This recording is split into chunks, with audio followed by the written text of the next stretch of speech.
Bom, mais uma vez, boa tarde a todos. Tudo bem? Eu sou a Samara e hoje nós estamos aqui para falar sobre a plataforma Scopus. Scopus é a maior plataforma de resumos e citações de conteúdo acadêmico revisado por pares. Como é que a gente pode destrinchar melhor essa frase para poder compreendê-la, né, de uma forma mais aprofundada? Bom, se eu sei que a Scopus é uma plataforma de resumos e citações, né, eu logo suponho que ela não é uma plataforma de texto completo. Então, eu não vou acessá-la com o objetivo de fazer leitura, tá bem? Eu vou acessá-la com o objetivo de resumos e citações. Eu sei que todo o conteúdo acadêmico que eu vou encontrar lá, ele foi revisado por pares. O que isso significa? Significa que ele foi lido, revisado e aprovado por outros pesquisadores da área. Então, eu já tenho uma segurança, eu já tenho ali uma qualidade assegurada para mim quando eu falo do conteúdo que eu vou recuperar em Scopus. Então, Scopus hoje, né, ele tem diversos indicadores que nós podemos ver aqui, como, por exemplo, mais de 82 milhões de documentos, mais de 1,7 bilhões de referências citadas, né, mais de 17 milhões de perfis de autores. E por que é interessante para mim saber tudo isso? Né? Por que ver que ele tem 234 mil livros, né, recupera conteúdo de mais de 7 mil editoras, é interessante para mim? Isso é interessante porque não só mostra a abrangência da plataforma, como a consistência também.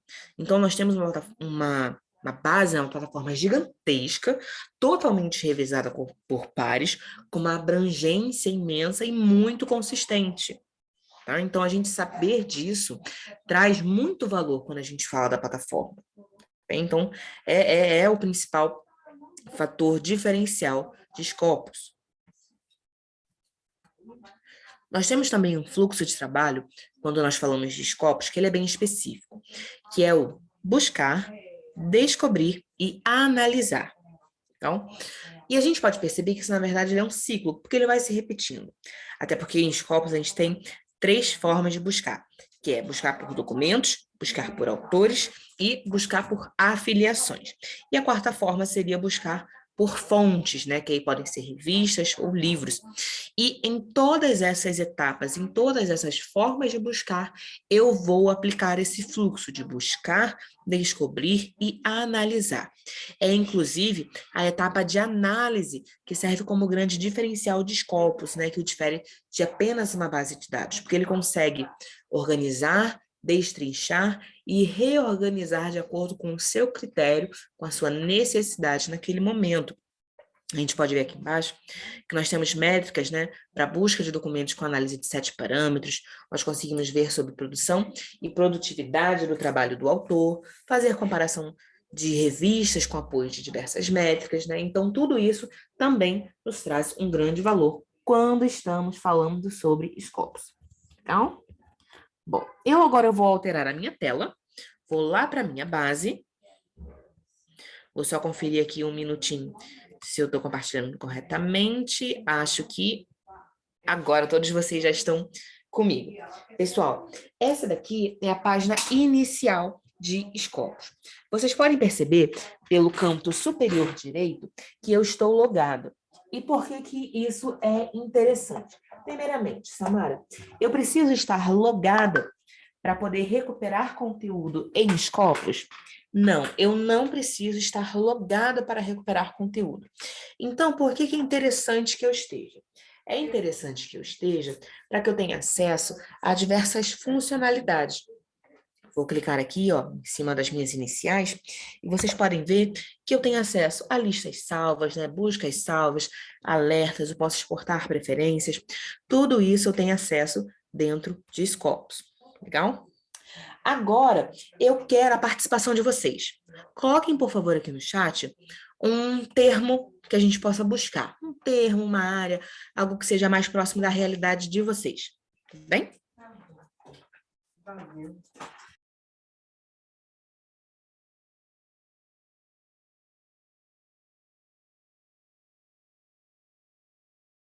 Opa, a Daniela colocou aqui para mim biocurativos. Eu vou fazer só o seguinte, você pode me aguardar um segundinho?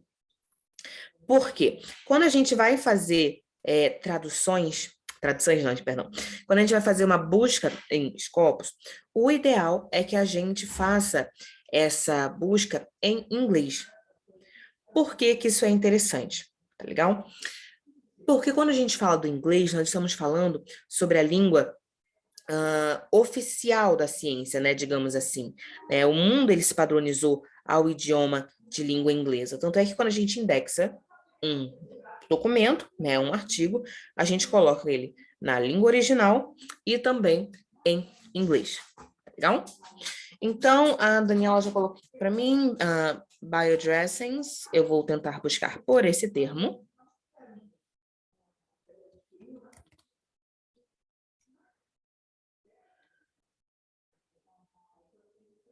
Opa, não conseguimos encontrar nada relacionado com esse termo.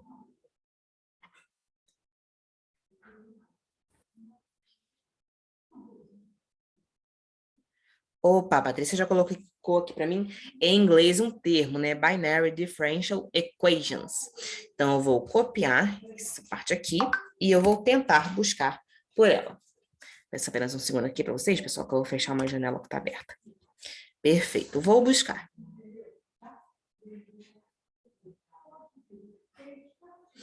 Percebam aqui que eu consegui recuperar 3.000 resultados de documentos. Aqui embaixo, ele organizou os meus termos de busca utilizando os operadores booleanos, né? Porque ele consegue otimizar esse meu processo. Caso eu queira editar essa minha busca, como é que eu posso fazer? Eu vou vir aqui, ó, nessa primeira opção, Edit, vou clicar e eu vou voltar lá para a minha página inicial. Aqui eu posso escolher acrescentar um campo, onde aqui, ó, eu posso selecionar se esse campo também é uma keyword, né, também é um termo, se é o nome de um autor, se é o nome de uma afiliação ou de um país. Eu posso escolher aqui, ó, botar país de afiliação e botar Brasil, por exemplo. Refaço a minha busca. E aqui eu já tenho 67 resultados de documentos. Tá legal? Então, quanto mais vocês forem utilizando os operadores booleanos, né, e os campos ali, mais refinada será a sua busca. Tá legal? Aqui eu vou voltar mais uma vez, clico em editar e eu vou retirar esse campo que eu utilizei. Porque o que me interessa de fato é aquela busca mais ampla que nós fizemos anteriormente. Tá bem? Percebam que ao lado do botão editar, eu tenho o botão aqui, ó, salvar. Para que que ele serve? Aqui eu já tenho um query, né? Eu já tenho uma equação de busca de 3 termos. Conforme a gente for fazendo o nosso processo de navegação no decorrer do treinamento, vocês vão perceber que esse query ele vai aumentando, aumentando, aumentando. E se eu quiser entrar nesse mesmo query na semana que vem, por exemplo, eu posso não necessariamente saber refazer o caminho, porque é muito conteúdo, é muitas coisas, todos nós temos um cotidiano de trabalho, né? Então, para que a gente possa voltar nesse mesmo query de forma mais fácil, mais ágil, a gente tem aqui a opção de salvar. E ao lado dessa opção, nós temos o gerenciar alerta. Quando a gente clica, ele vai abrir esse pop-up aqui para a gente. Eu vou descer. Eu posso nomear esse alerta. Aqui ele está com o mesmo nome que eu busquei, mas eu posso criar um outro. Vai aparecer o meu e-mail de cadastro. Eu posso estabelecer uma frequência, todo dia, toda semana ou todo mês, né? E a partir daí, se eu ativar esse alerta, Scopus ele vai ficar 24 horas por dia, 7 dias por semana, apenas buscando novos conteúdos para mim relacionados àquele tema. Então, eu não preciso todos os dias entrar em Scopus para saber o que há de novidades em relação a um termo. Eu posso gerenciar o alerta e sempre que tiver essa novidade eu vou ser avisada lá no meu e-mail. E aí eu posso vir à plataforma de uma forma muito mais objetiva, de uma forma muito mais otimizada. Tá legal? Bom, pessoal, aqui, ó, vocês podem perceber que na parte esquerda da minha tela eu tenho aqui os filtros, tá? Os filtros, eles são bem intuitivos, mas, de toda forma, é interessante que a gente passe por alguns deles. Como, por exemplo, o ano. Selecionei um ano, ele vai me dar todas as publicações feitas naquele ano. Aqui embaixo, por exemplo, eu tenho o filtro de área, até porque Scopus ele é uma base multidisciplinar e interdisciplinar. Então, né, eu posso pesquisar por todas as áreas do conhecimento, eu posso cruzá-las, eu posso segmentá-las, tá bem? Tudo para poder potencializar e enriquecer os meus resultados. Posso também utilizar aqui tipo de documento, né, ou até mesmo ver sobre o idioma de publicação, tá? Aí que percebam como é que a gente consegue limitar, né, quando a gente busca por um idioma específico. Essa é a vantagem da gente conseguir procurar em inglês. Vou subir. E aqui percebam, né, pela parte direita da minha tela, que eu tenho a opção de organizar esses meus resultados. Então, eu posso clicar aqui e escolher se eu quero mais recente, mais antigo, mais citado, menos citado. Eu, nesse momento aqui, eu vou escolher o relevante. Dessa forma, eu selecionei, ele já atualizou a minha página. E percebam que aqui embaixo eu tenho uma barra cinza com várias opções, que eu não consigo clicar. Por que será que eu não consigo clicar? Não consigo porque não há nenhum documento selecionado. Se eu selecionar aqui um, ele automaticamente já vai se tornar clicável, tá? Então, eu posso vir aqui na setinha do exportar, seleciono como eu quero exportar, né? Então, que eu posso exportar para Mendeley, que é o gestor de referências da Elsevier, posso exportar, né, para Saivo, posso escolher o formato para poder exportar para a minha máquina, né, para o meu computador. Tudo isso eu tenho de opção. E aí, o que eu vou exportar, Samara? Eu vou exportar metadados do documento, legal? E aqui ao lado eu tenho a opção de download. Samara, qual que é a diferença entre exportar e baixar quando eu falo de Scopus, tá? Bom, exportar, acabei de dizer, a gente vai exportar metadados. Já quando eu falo de download, eu posso baixar o texto completo de um documento. Mas, Samara, você falou para mim que Scopus não é uma plataforma de texto completo. E, de fato, ela não é, tá? Porém, caso a gente tenha acesso ao conteúdo de texto completo, a gente pode baixar por esse botão aqui, tá legal? Samara, como é que eu sei se eu tenho acesso a esse conteúdo de texto completo ou não? A gente pode ir nesse botão aqui, ó, View at Publisher, que significa ver na editora, e a partir daí, né, a gente consegue conferir se a gente tem acesso ou não a um determinado documento para fazer o download do texto completo.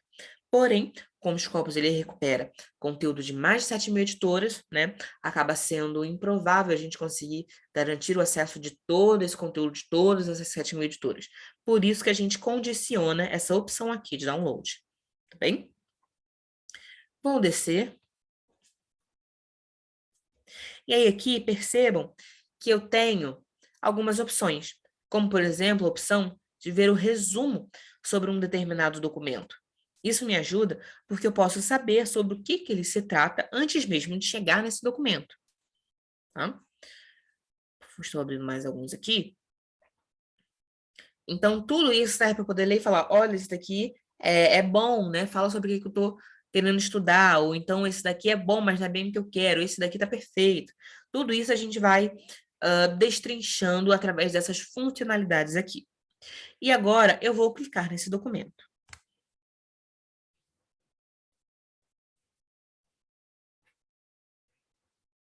Aqui, só um segundo enquanto ele acaba de carregar, cliquei, vim para a página do meu documento.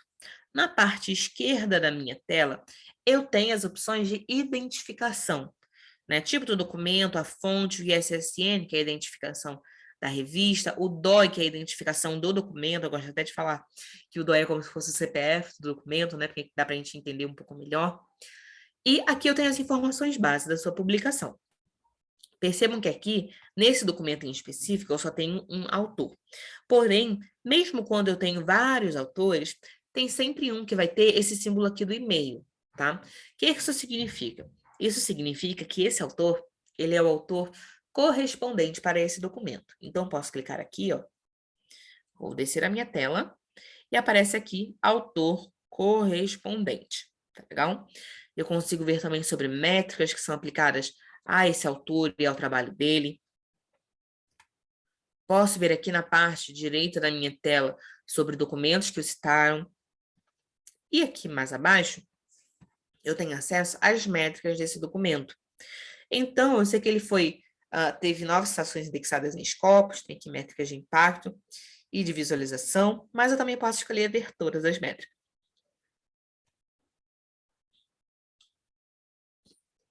Cliquei aqui, né? Desci, vejo mais uma vez as métricas que estavam disponíveis ali para mim. Se eu tiver alguma dúvida, eu posso clicar nessa interrogação e o próprio Scopus já vai me ensinar, né? Já vai me dizer um pouco mais ao que se refere essa publicação. Percebam aqui embaixo que eu tenho mais algumas métricas, né? Que são as métricas Plamex.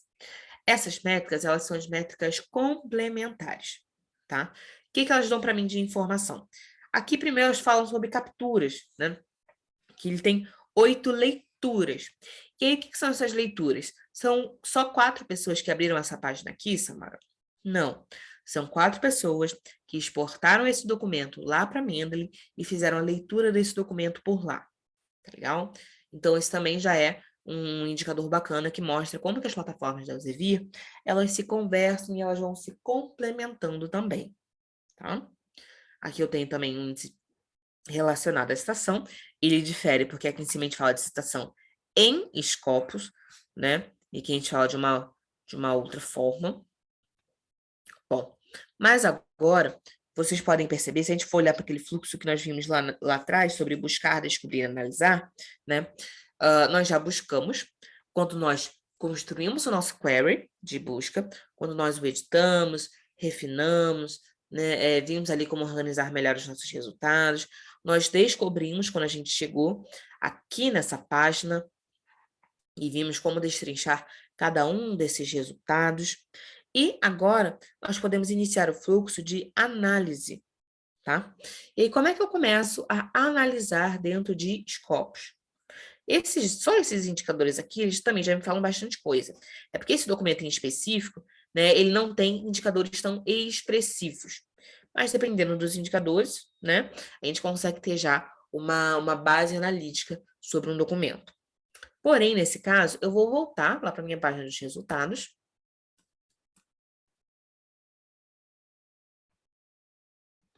E vocês podem perceber que aqui em cima, ó, em cima dos resultados, em cima até mesmo dessa barra cinza, eu tenho aqui, ó, analisar resultados de busca. Então, eu posso clicar aqui e eu automaticamente vou para uma nova página, onde gráficos serão apresentados para mim. O primeiro deles é o gráfico de ano, sobre a produção científica relacionada a esse assunto. Percebam que nós temos conteúdo desde 1932. Né? Eu acho muito interessante a gente ver sobre desde quando se começou a falar sobre um assunto. Porém, é improvável que a gente queira usar um documento de 1932 no nosso trabalho atual. Podemos? Podemos, né? Mas é improvável. Então, eu vou clicar aqui e eu vou selecionar um ano. Estamos em 2022, eu vou colocar aqui 2012. Assim, nós criamos uma janela de 10 anos de análise.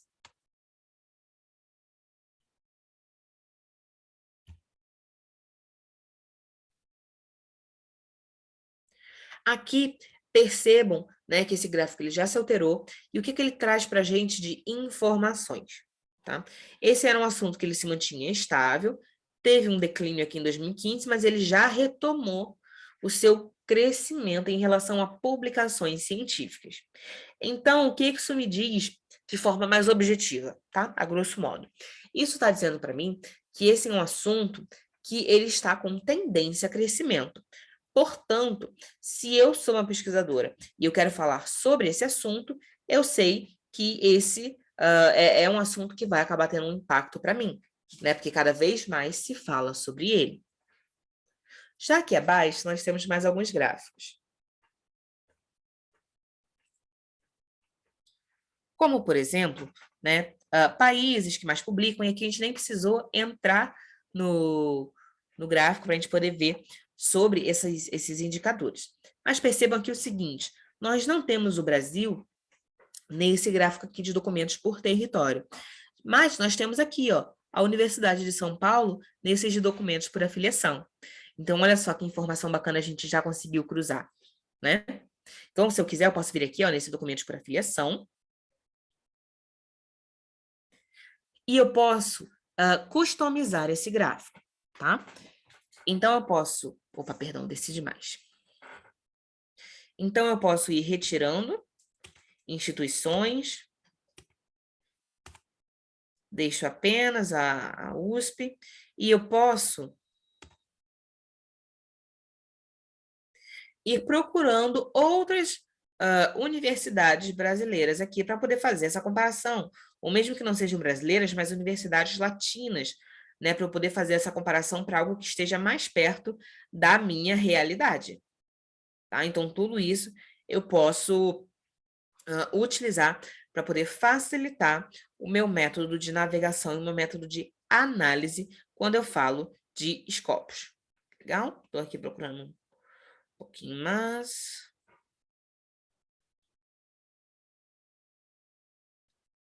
Bom, realmente, nesse sentido, né, a USP está se destacando, mas se eu quiser, eu vou pegar aqui algumas outras atitudes de exemplo, tá?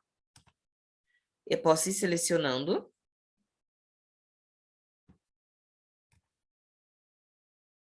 e customizando esse gráfico de acordo com a minha necessidade.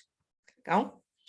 Vamos descer aqui mais uma vez e nós podemos continuar a ver sobre esses gráficos. Eu posso ver, por exemplo, sobre as áreas que mais publicam sobre o assunto. Aqui eu sei que quem mais publica é a parte de física e astronomia, né? Esse aqui é um dos gráficos que eu peguei, mais divididos até. Geralmente nós temos uma área que se destaca muito em relação a um determinado tema. Aqui ele parece até bem dividido. Então, se eu quiser, né, eu quero pegar resultados que estejam relacionados com física e astronomia. Eu posso clicar aqui e eu vou abrir uma nova página de resultados, onde nessa nova página de resultados, eu vou levar em consideração os meus termos de busca, a janela temporal que eu criei, e eu limitei, né, essa minha busca para física e astronomia. Se eu quiser iniciar um novo processo de análise daqui, eu posso? Eu posso. Eu posso vir aqui, ó.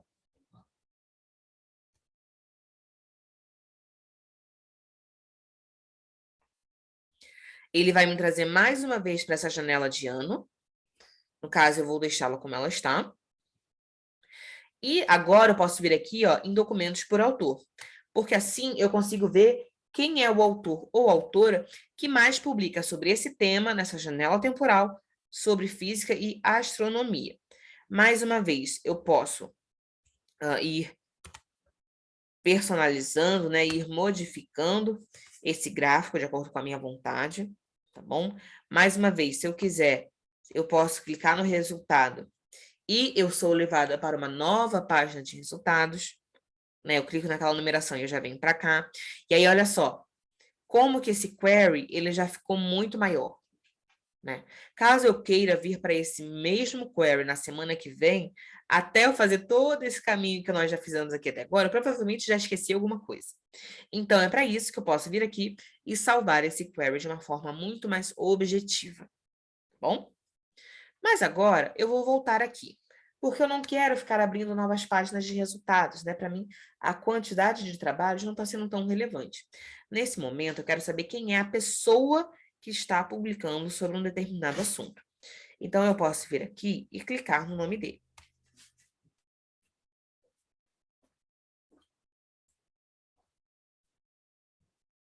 Aqui, eu sei que esse é um autor, né? O autor Dmitry. Ele é um autor da Federação Russa, né? Aqui, se eu quiser, eu já sei qual é a universidade que ele está trabalhando no momento, onde ela se encontra, mas caso eu queira, eu posso clicar aqui e eu posso saber sobre toda a carreira científica de um determinado pesquisador. Então, aqui eu sei que ele, de fato, né, apesar de ter passado por alguns lugares, ele é um autor que ainda não saiu da Rússia, mas ele publica sobre essas áreas aqui, né? Ele está dentro do rumo da pesquisa desde 1996. Caso eu queira, eu posso descer aqui, ó, e gerenciar um alerta para ele, para que sempre que esse autor publique algo novo, eu ser avisada. Eu posso vir aqui, ó, na parte esquerda da minha tela e ver sobre métricas, tá? Então, aqui eu sei que ele já publicou 269 documentos, que ele já recebeu mais de 3.000 citações e que ele possui um índice H de 42.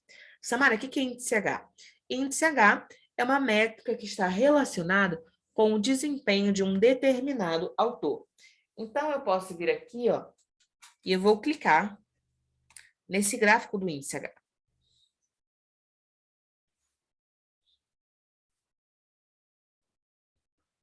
Vou descer aqui, né?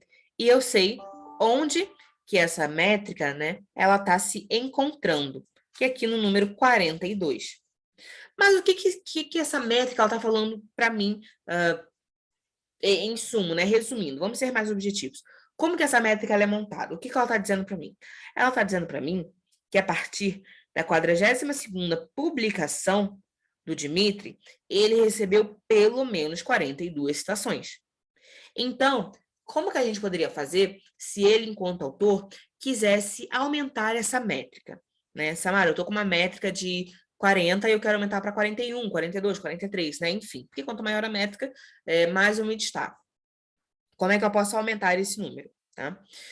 Se eu receber mais uma citação aqui, a minha métrica ela vai ser aumentada? Não, tá? Para isso, é necessário que, a partir da 43ª publicação, ele tenha recebido pelo menos 43 citações. Então, ele teria que receber mais uma citação em todos esses daqui e mais 2 citações nesse documento aqui. Para que, a partir daí, né, esse índice subisse para o autor. Legal?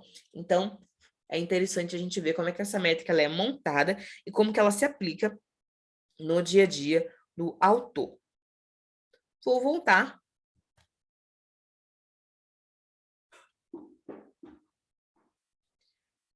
E aqui, percebam na parte central que nós temos um gráfico. Nesse gráfico, nós podemos fazer uma comparação sobre a quantidade de documentos publicados e a quantidade de citações recebidas. Aqui percebam, olha só, que o ano que ele mais publicou e mais recebeu citação foi 2020. Né? Geralmente, quando a gente vê, na maioria dos autores, existe um efeito gangorra. Então, o autor ele publica bastante, e aí tem um declínio, e enquanto ele está declinando em publicações, está aumentando as citações. Aqui, no caso, não, né? Isso foi acompanhando as citações e a publicação de documentos. Também é algo bastante interessante. Agora, se eu olho para a parte direita da minha tela, logo ao lado dos gráficos, eu consigo ver um pouquinho sobre os tópicos com os quais ele mais contribuiu. Então, eu sei, né, que ele pegou aqui sobre cobertura de gelo, né, crescimento de cristais, superresfriamento, né, e aqui sobre outros assuntos também, tá? Eu posso descer aqui e eu tenho acesso à listagem de documentos desse autor. Aqui, percebam que eu posso organizá-la da mesma forma como eu poderia organizar anteriormente lá na minha página de resultados. Então, eu posso clicar aqui, ó, ver os mais recentes, os mais antigos, os mais citados, menos citados, enfim, tá? Posso organizar essa lista aqui da forma como melhor me aprouver e, né, tanto ver aqui os resumos, como acessá-lo também, e aí eu vou para uma nova página de documento. Posso escolher também configurar um alerta para os documentos desse autor. Posso acessar aqui a lista de documentos que o citaram, pré-prints, coautores, ver aqui ó, os tópicos com os quais eles trabalham. Então, eu posso ver aqui com tudo que ele já trabalhou e quantos documentos foram publicados relacionados a tais tópicos. Então, eu sei que ele já falou até mesmo sobre a intensidade do som, né? Mas o que ele mais fala é aqui sobre superresfriamento, sobre cobertura de gelo. Tudo isso vai me trazer informação relevante para eu poder decidir se esse é um autor que eu quero acompanhar ou não, tá bem? Percebam que cada um desses tópicos eu tenho aqui, além da quantidade de documentos publicados, uma métrica atrelada com o impacto que essas publicações tiveram no campo de pesquisa, tá bem? E, ao final, né, se esse autor tivesse recebido alguma citação, eu poderia ver aqui. No caso, como ele não recebeu, né, eu tenho aqui uma aba vazia. Agora, eu vou subir. Bom, lembra que eu falei que nós vamos buscar, descobrir e analisar que nós podemos pesquisar por documentos, por autores e por afiliações? Eu consegui atrelar a minha busca por autores lá com a minha análise de documentos. E se eu quisesse, eu poderia clicar aqui e eu iria para o perfil de uma instituição. E assim eu poderia cobrir todos os as três modalidades de busca de Scopus em apenas um fluxo. Porém, eu quero descobrir como é que eu utilizo a minha página inicial, né? Para eu poder, se eu quiser buscar por um autor ou por uma afiliação, sem ter que passar por um documento antes. Então, eu vou clicar aqui em Search.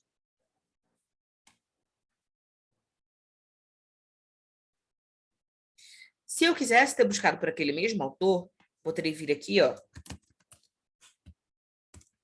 colocar o sobrenome e o nome dele. E a partir daqui, realizar uma busca que iria me levar para aquele mesmo perfil, tá bem? Mas agora eu quero ver sobre afiliações. Então, eu vou vir aqui e eu vou buscar pelo FSJ. Agora, Samara, eu lembro que você falou para mim lá no início que a gente tem que pesquisar em Scopus em inglês. Você pesquisou por uma sigla e apareceu o resultado em português. Por que isso acontece? O ideal não seria eu pesquisar por Federal University of, né, e aí eu ir construindo o nome da instituição? Por que você conseguiu um resultado buscando dessa forma? Tá? Eu vou clicar aqui, nós podemos ver um pouco melhor sobre isso. Aqui, olha, nós estamos no perfil da instituição. Percebam que ele já dá aqui para mim outros formatos de nome.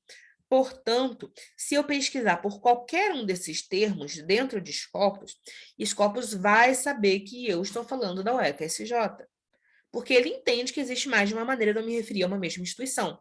Pode ser por sigla, pode ser pelo nome original, com acento ou sem acento, né? Em inglês, em português, pela sigla, que foi como eu pesquisei, tudo isso Scopus consegue entender o que você está buscando para poder te trazer o melhor resultado. Vamos ver aqui na parte direita da minha tela, olha. Eu consigo dar um feedback, eu também consigo criar um alerta, né, para documentos. Então, sempre que houver a publicação de um novo documento relacionado com a instituição, eu vou ser avisada. Posso descer aqui e eu tenho acesso aqui aos documentos da afiliação, tenho acesso à lista de autores, aí aqui, ó, eu posso até salvar para a minha lista de autores, porque essa também é uma das funcionalidades que eu tenho em Scopus. Eu posso escolher criar uma lista de autores para que eu possa acompanhar o trabalho deles. Então, se eu quiser, eu salvo a lista de todos os autores de uma mesma instituição. Posso descer aqui. E percebam que aqui eu já tenho o gráfico que está mostrando para mim quais as áreas que mais publicam dentro da instituição. Percebam que aqui a maior fatia desse meu gráfico é a fatia de outros. Tá? E aí, como é que essa fatia é montada? Bom, cada uma dessas áreas aqui, dentro dos outros, né, o seu número total correspondia a menos de 1% do número total de publicações. Por isso, né, para que a gente não fique apenas com várias linhazinhas de cores diferentes em um gráfico de Scopus, ele compila todas essas áreas em uma chamada outros, correto? Mas e se eu não quiser ver sobre esses outros? E se eu quiser fazer uma comparação, mas objetiva dentro desse meu gráfico? Como é que eu faço?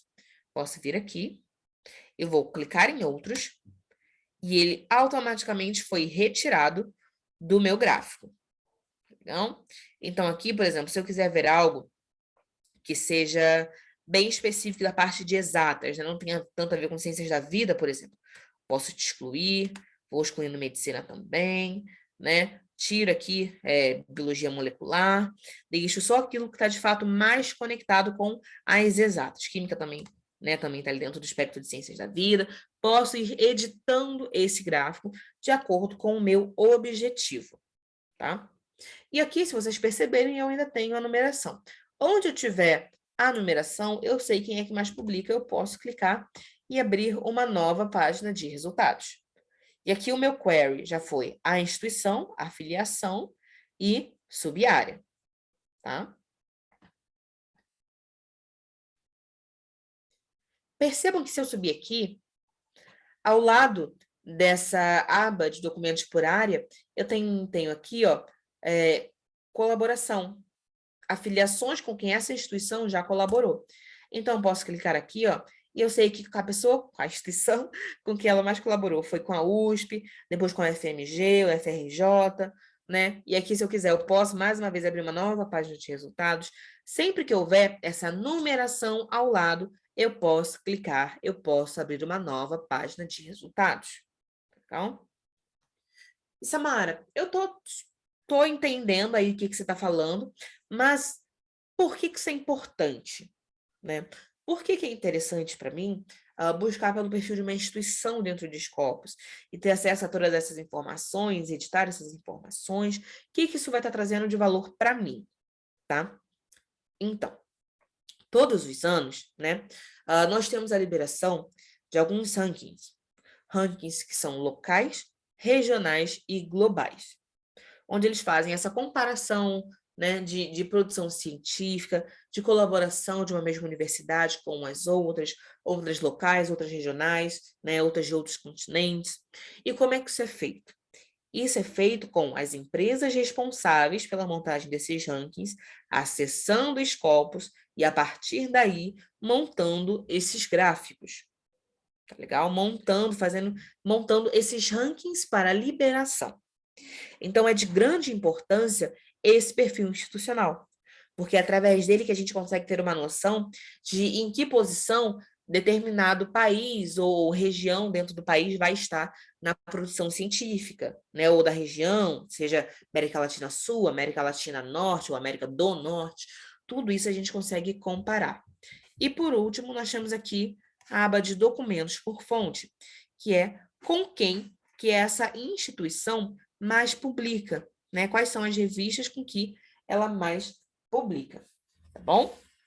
Caso eu queira, posso clicar aqui e, mais uma vez, iniciar um processo de resultados, tá?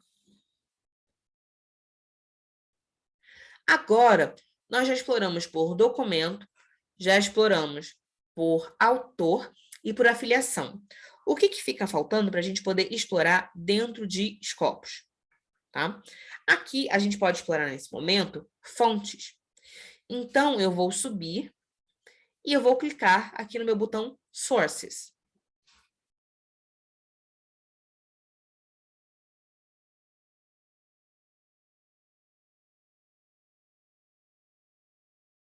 Uma vez que eu tenha clicado aqui no meu botão Sources, tá? Eu posso descer e vocês podem ver aqui que eu tenho 43 mil resultados. Porém, isso acontece porque eu não selecionei nenhum filtro, né? Não fiz nenhuma filtragem desses resultados. E aí, como é que eu posso fazer isso?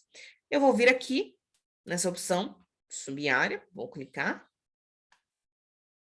E eu posso escolher por área, por título, por editor e SSN. Eu, nesse momento, vou escolher por editora, até porque lembra que nós falamos, né? O Scopus ele consegue recuperar conteúdo de mais de 7 mil editoras, portanto, não é só conteúdo Elsevier que eu vou recuperar dentro da plataforma. Então, aqui eu já posso filtrar e selecionar a Elsevier. Dessa forma, eu limito ao conteúdo da editora. Já refinou aqui, ó, para 3.900 resultados. Posso, mais uma vez, pegar para uma sub-área e aqui eu vou colocar Physics. Opa.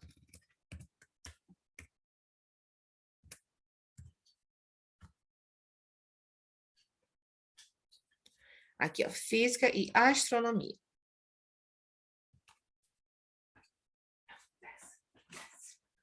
Agora, eu tenho 243 resultados, tá? Posso descer. E aqui percebam que eu ainda tenho mais filtros que eu posso utilizar. Caso eu queira, eu posso vir aqui, ó, e ver por tipo de fonte. Nesse caso, eu vou querer ver apenas revistas, então eu clico em Journals e aplico. Venho para 200 resultados. Bom, aqui agora, para mim, já está o suficiente. O que eu posso fazer? Vou clicar aqui nesse primeiro resultado. Oi, eu vi que alguém levantou aqui a mão. Caso você tenha uma dúvida, bota aqui, por favor, no Q&A, que eu já te respondo. Bom, aqui nós já estamos no perfil da fonte, tá? Eu tenho acesso, primeiramente, aqui a métricas relacionadas com essa fonte. Então, sei qual é a métrica Site Score, qual é a métrica SJR, né, métrica SNP. E aí, mais uma vez, se eu clicar aqui, eu vou saber um pouco mais sobre cada uma dessas métricas, tá bem? Eu posso ver também que essa é uma revista que está desde 1971 até o ano presente. Ela é da Elsevier e ela fala sobre física e astronomia de uma forma geral. Posso escolher ver os documentos, posso escolher configurar um alerta para essa revista, e aqui embaixo eu tenho até mesmo, olha, uma visão aplicada à métrica SiteScore. Então, eu sei que o SiteScore dela até o ano passado era 46,3. E esse ano ele deve ir para 48, tá bem? A métrica SiteScore, ela costuma ser fechada até agora, acho que junho, né? Até o final de junho. Então, até o próximo mês, a gente já vai saber se, de fato, esse tracker aqui, ele se consolidou. Se a gente vai conseguir ter uma métrica que vai de 46 para 48, tá legal? E aqui também dá para a gente saber um pouquinho mais sobre como é feito esse cálculo. Agora, né, eu quero chamar a atenção de vocês para uma das funcionalidades mais interessantes aplicadas às fontes. Eu subi aqui, vamos entrar nesse botão na parte superior direita da minha tela, que é o botão de comparar fontes. Vou clicar.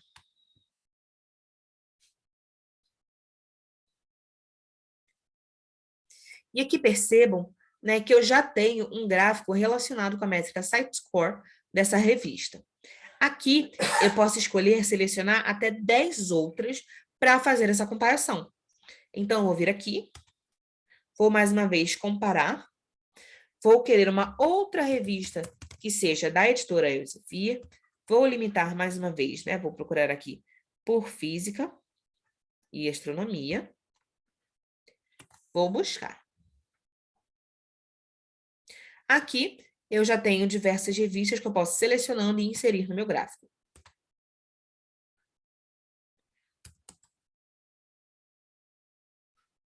Aqui nesse caso, pessoal, eu estou selecionando de uma forma um pouco mais aleatória, porque é interessante para mim que a gente tenha um gráfico mais variado.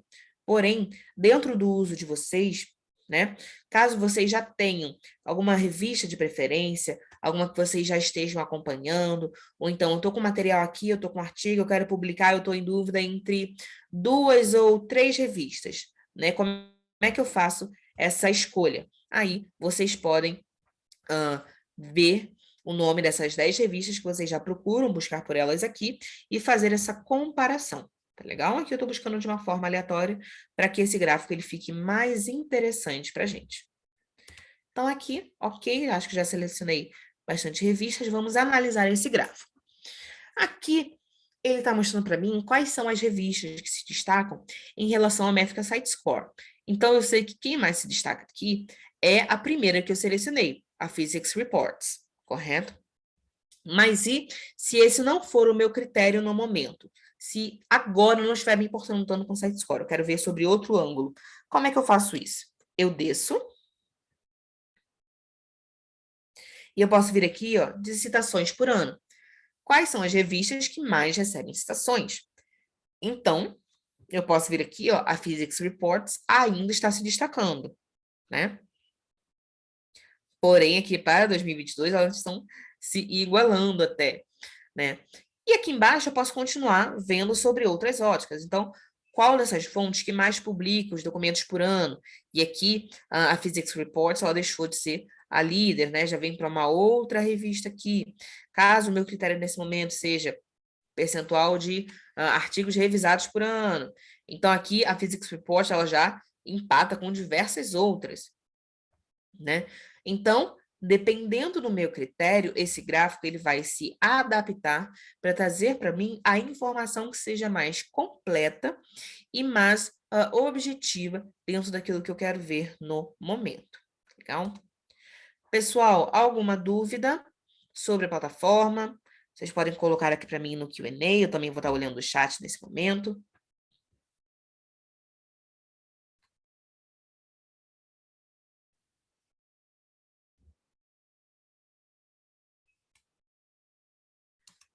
Bom, eu acho que por enquanto estamos tranquilos, tá bem?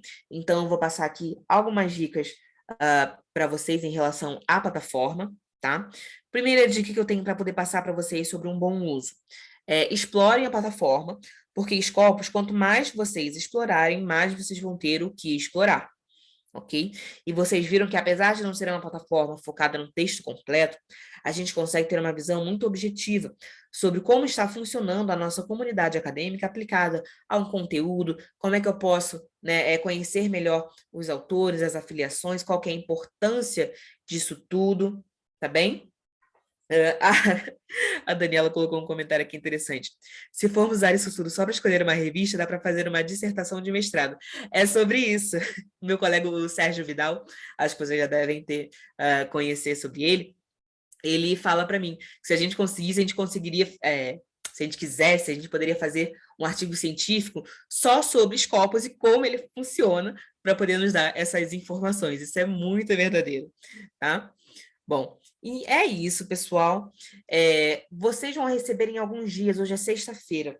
Eu acho que até terça, no máximo, vocês vão conseguir receber no e-mail de vocês o certificado, informação teórica, material teórico e também a gravação desse treinamento, tá legal?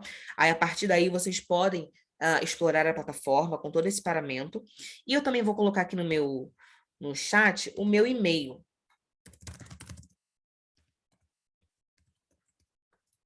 Qualquer dúvida que vocês tenham em relação à plataforma, vocês podem entrar em contato comigo por esse e-mail, tá bom? Que eu vou ajudar vocês sem nenhum problema. Ou então, Samara, não recebi o e-mail do certificado, peguei o certificado, mas não estou conseguindo pegar a gravação.